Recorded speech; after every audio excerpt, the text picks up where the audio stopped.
Welcome to Truth Behind History. The stories are real, the impact is lasting. Today, we're diving into one of the 20th century's shortest, strangest wars, fought over a remote cluster of windswept islands in the South Atlantic, the Falklands War. Now, why on earth would two modern nations, armed with missiles and submarines, go to war over sheep pastures and penguins? That's what makes this so fascinating, because the story of the Falklands isn't just about land. It's about legitimacy, colonial echoes, and the strange dance between law and power. Let's start with the roots. The Falkland Islands, called Las Malvinas by Argentina, have been under British control since the year 1833. But Argentina never accepted that. From their perspective, the islands were rightfully theirs, a piece of national territory taken by a colonial power during an era of global imperialism. This wasn't just a territorial dispute, it was a festering wound in Argentina's national identity. Meanwhile, on the British side, the islands became part of a dwindling empire. By the late 20th century, Britain's vast global holdings had shrunk dramatically. The sun had long since set on the empire. But even as colonial power faded, the symbolism of these distant outposts remained powerful. And when Argentina, under a crumbling military dictatorship, looked to rally national pride, the Falklands offered a tempting target. Here's where it gets even more complicated. International law was vague. There was no clean resolution, no decisive ruling, just enough ambiguity for both countries to stake their claims and wave their flags, without either side backing down. In short, the stage was set. One island chain, two nations in crisis, and a global legal grey zone that allowed tension to smolder until it exploded. Now that we've set the stage, let's talk about what was really driving this conflict beneath the surface. Because make no mistake, the war over the Falklands wasn't just about maps or maritime zones. It was about systems, collapsing economies, tumbling political regimes, and the raw, desperate need for control. Let's start in Argentina. In the early 1980s, the country was ruled by a military junta, a brutal authoritarian regime that had already lost the trust of its people. The economy was in free fall. We're talking sky-high inflation, a shrinking GDP, and daily life becoming unaffordable for millions. Public protests were on the rise. The generals could feel the walls closing in. So what did they do? They played the oldest trick in the authoritarian playbook: redirect the anger outward. Create a national distraction. Give people an enemy that isn't you. The Falklands, or Las Malvinas, were the perfect scapegoat. Nationalist pride, historical grievance, and emotional symbolism all wrapped into one tiny archipelago. Invading the islands, they believed, would restore Argentina's dignity and secure the regime's legitimacy. It was a political move disguised as patriotism. Now shift your gaze across the ocean to Britain. Margaret Thatcher was in power, but her popularity was wobbling. The United Kingdom was going through its own crisis: economic stagnation, mass unemployment, industrial strikes, and a growing sense that the country had lost its edge. Then, like lightning in a bottle, came the Falklands. Thatcher's government seized the opportunity to do what few politicians ever manage: to turn a foreign crisis into a domestic comeback. By responding swiftly and aggressively, she rallied public support, silenced critics, and reignited a sense of national pride. It was not just about territory, it was about narrative. The Iron Lady, standing firm while the empire's last fragments were challenged. And here's the fascinating part: both governments, one a military dictatorship, the other a Western democracy, used the Falklands in the same way. As a tool, a symbol, a lever to consolidate power and distract from the rot at home. This wasn't just war, it was theater. High stakes, deadly theater, designed to centralize authority and drown out dissent. Alright, now let's dive into the part of the story that feels like something out of a Cold War military novel: missiles, submarines, and a 1,000-mile power projection. Because while this was a short war, it was anything but small. The Falklands conflict was fought on a stage where technology, distance, and symbolism collided. And at the center of it all was naval power. Britain, despite its post-imperial decline, still had teeth. The Royal Navy deployed an entire task force, including aircraft carriers, anti-ship missiles, and nuclear-powered submarines. These weren't just ships, they were floating statements. Proof that the United Kingdom could still act like a global power, even if the empire was long gone. And here's the kicker: this task force had to sail over 8,000 miles to reach the South Atlantic. Think about that. 8,000 miles. It was a logistical feat worthy of the old colonial days. A throwback to the era of long-range expeditions, when empires sent fleets across oceans to defend distant interests. That kind of reach wasn't just military, it was symbolic. A way of saying, we may be in decline, but we are not done. Argentina, on the other hand, had proximity on its side. But proximity isn't power. Their forces, while geographically closer, were struggling with outdated tech, poor coordination, and an air force and navy that simply weren't ready for a modern war. It was a case of numerical presence versus technological precision. And when the shooting started, that gap became glaring. The asymmetry here tells a deeper story. Britain, a fading superpower, managed to mobilize effectively, partly because its systems, though strained, were professional and modernized. Argentina, locked in internal decay, couldn't match the pace or precision. So this wasn't just about who had more guns. It was about who could wield them with strategic clarity, who could move thousands of miles, coordinate seamlessly, and deliver power when and where it counted. The age of empire was over, yes, but the echoes of that imperial machinery, they were still moving chess pieces on the global board.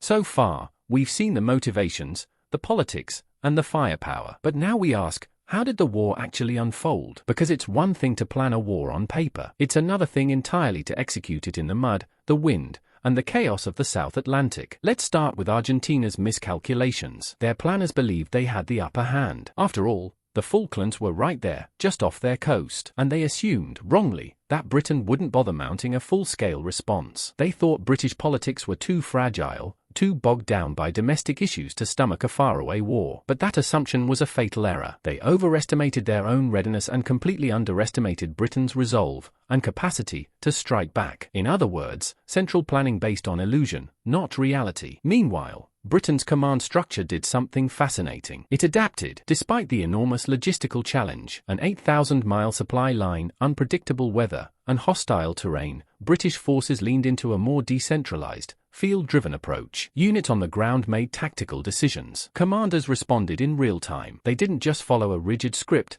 they adjusted based on what was actually happening. It wasn't flawless, but it worked. And in military history, that kind of agility often decides who wins and who loses. Now, here's a sobering point. The cost was high. Military losses were heavy, especially for Argentina. Ships sunk, soldiers died, and yet, for all that devastation, civilian casualties remained remarkably low. That contrast says something. It tells us that the war's destruction was concentrated on the fighting forces, not on civilians, underscoring just how much of the suffering came from poor planning and systemic failure at the top. The war didn't need to happen, but once it did, flawed assumptions led to unnecessary bloodshed. So this slide reveals a fundamental truth of warfare. Centralized decisions made far from the front often crumble under the weight of reality. And when they do, it's the people in uniform, not the ones in suits, who pay the price. Now that the fighting has stopped and the smoke has cleared, what happened next? Because sometimes, the end of a war doesn't really end anything. It just shifts the fault lines. Let's begin with Argentina. The military junta had staked everything on a quick, symbolic victory. But when British troops retook the islands, and images of surrender flashed across the world, the illusion shattered. The public, already frustrated by economic collapse and authoritarian rule, finally snapped. Within a year, the junta collapsed. The dictatorship was finished. And just like that, a war started to strengthen the regime ended up being the final nail in its coffin. Argentina would begin a slow, painful transition back to democracy. But the economic wounds ran deep. Inflation soared into the triple digits. Confidence in institutions was shattered. And the public had seen firsthand what happens when nationalism is used to paper over policy failure. Now zoom out, and let's look at Britain. For Margaret Thatcher, the Falklands War was a political resurrection. Before the war, her approval ratings were dismal. Strikes, inflation, unemployment. Her government was struggling, but victory in the Falklands changed everything. She was seen as decisive, patriotic, strong. The Iron Lady wasn't just a nickname anymore, it was her brand. The Conservative Party surged in popularity, and Thatcher went on to win re-election by a landslide. But there's a deeper layer to all this. The economic costs of the war were significant for both sides. Ships, aircraft, equipment, millions upon millions were spent to control a few barren islands. And while Britain could absorb those costs, Argentina could not. The war accelerated their fiscal unraveling. It's a cautionary tale, a reminder that war, no matter how short, always leaves a footprint, political, economic, and moral. Sometimes, that footprint leads to reform. Other times, it just buries the truth a little deeper under medals and speeches. Now, here's where things get really interesting, because the Falklands War isn't just a strange footnote in Cold War history. It's a mirror, a warning, a case study that still echoes through the headlines of today. Let's talk about modern parallels. Think about Crimea, or Taiwan, or even the South China Sea. In each case, we're looking at disputed territory, national identity, and powerful countries locked in standoffs, not because of resources or practicality, but because of symbolism. The same forces that drove the Falklands War, the pride, central authority, the need to show strength, are still alive and well in today's world. And here's the twist, the Falklands didn't have oil fields, or massive trade ports, or strategic missile bases. What they did have was emotional value. They represented something bigger than land. To Argentina, they were a stolen legacy. To Britain, they were a last outpost of national relevance. And when sovereignty becomes about symbolism, logic starts to fade. Costs don't matter. Lives become chess pieces. Governments, especially ones that feel their legitimacy slipping, tend to double down on these disputes as a way to rally public support. Just like Argentina's junta, just like Thatcher's cabinet. This is the danger of centralized power structures. When a small group controls the narrative, and when dissent is silenced, even the most irrational decisions can become policy. Sovereignty becomes performance, and war becomes a stage. So when you hear about flashpoints in the world today, ask yourself, is this really about defense, or is it about distraction? The Falklands War shows us how quickly a symbolic claim can spiral into real violence, and how both democracies and dictatorships can fall into that trap.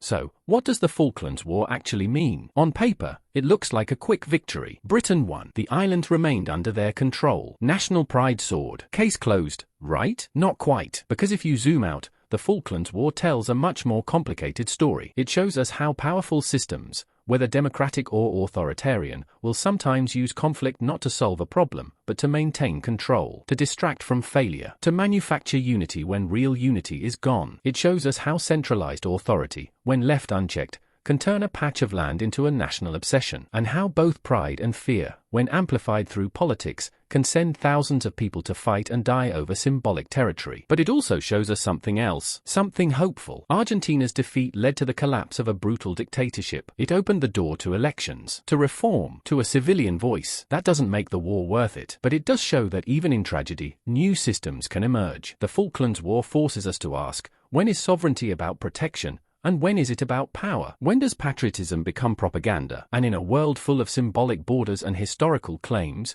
who really benefits from these battles? It's not the soldier in the trench. It's not the taxpayer funding the fleet. And it's certainly not the citizens left picking up the pieces. It's a reminder that war, even the short ones, always leave a shadow. Thanks for watching Truth Behind History. If you found this episode thought-provoking, make sure to like, comment, and subscribe. I post new episodes every day. And if you want to hear more on the go, check out the podcast version using the link in the description. And if you love digging deeper into forgotten wars, strange systems, and the true cost of power, there are plenty more videos waiting for you here on the channel. Until next time, keep questioning what you've been told.